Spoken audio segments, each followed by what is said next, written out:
In a significant blow to left-wing extremism, the Central Reserve Police Force CRPF and Jharkhand Police on Monday morning eliminated 3 top Naxal leaders in an encounter in Ghaziabad district. The trio together carried rewards worth of rupees 1.35 crore.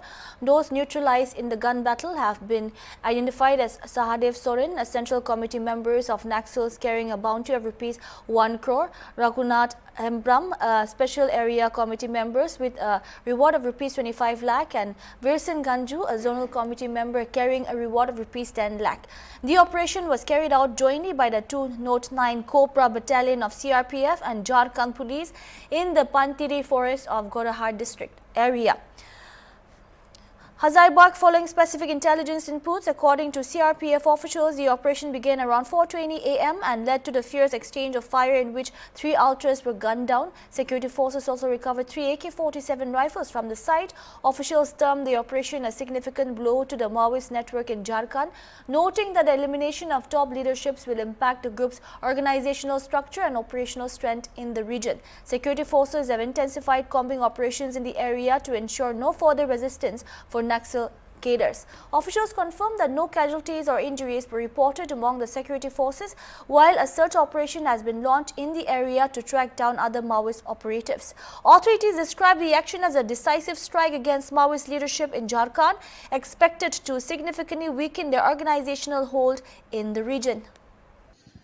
तो हम लोग का सूचना मिला था कि कुछ नक्सली लोग हैं गुरगर थाना क्षेत्र में हजारीबाग जिला के अंतर्गत रहने की सूचना मिला था। उसी बेसिस पर ऑपरेशन हमने लॉन्च किए थे। उसमें कोबरा बटालियन का टीम और जो अपना झारखंड पुलिस का टीम शामिल थी। आज मॉर्निंग सुबह लगभग 4:30-5 बजे के बीच में जो उसी सूचना के आधार पर हम लोग जो फोर्स गया था तो एक चेंज ऑफ फायर हुआ। उसके पश्चात जो सर्च अभियान के दौरान ये पाया गया है कि 3 साव बरामद हुआ है। उसमें 3 साव में एक को तो पहचान हुआ है, सादेव सोरेन है जो सेंट्रल कमेटी मेंबर है, और एक है रघुनाथ हेम्ब्रम है, वो सैक सदस्य हैं, स्पेशल एरिया कमेटी का सदस्य हैं, और एक है राम केलावन है, ये जोनल कमेटी मेंबर है। ये तीनों का लाश बरामद हुआ है और 3 AK-47 बरामद हुआ है।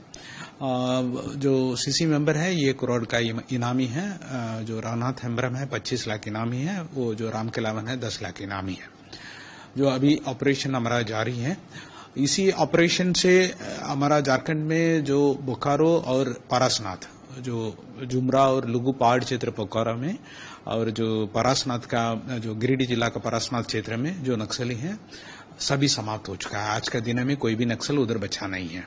हम लोग ये मान सकते हैं कि वो क्षेत्र फ्री फ्रॉम नक्सली है, क्योंकि लगातार जनवरी में इनकाउंटर हुआ था, उसके बाद अप्रैल में इनकाउंटर हुआ था, उसके बाद जुलाई में इनकाउंटर हुआ था इसी दस्ता के साथ, फिर अभी इनकाउंटर हुआ है। कुल मिला के आप कहेंगे तो 15 नक्सली, इसी टीम का 15 नक्सली को हम लोग मार गिराए हैं और कुछ लोग अरेस्ट किए हैं, कुछ लोग सरेंडर किया है।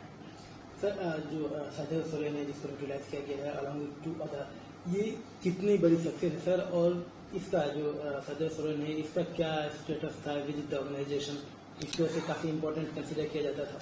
ये झारखंड में इस साल में जो पिछला 25 साल का जो झारखंड का स्ट्रीम है, इसका पहले एक बार सीसी मेंबर को जो पुलिस बल ने मार गिराया था, वो अप्रैल इस साल का अप्रैल का है, अप्रैल 21 को मार गिराया था, जो प्रयाग मांझी।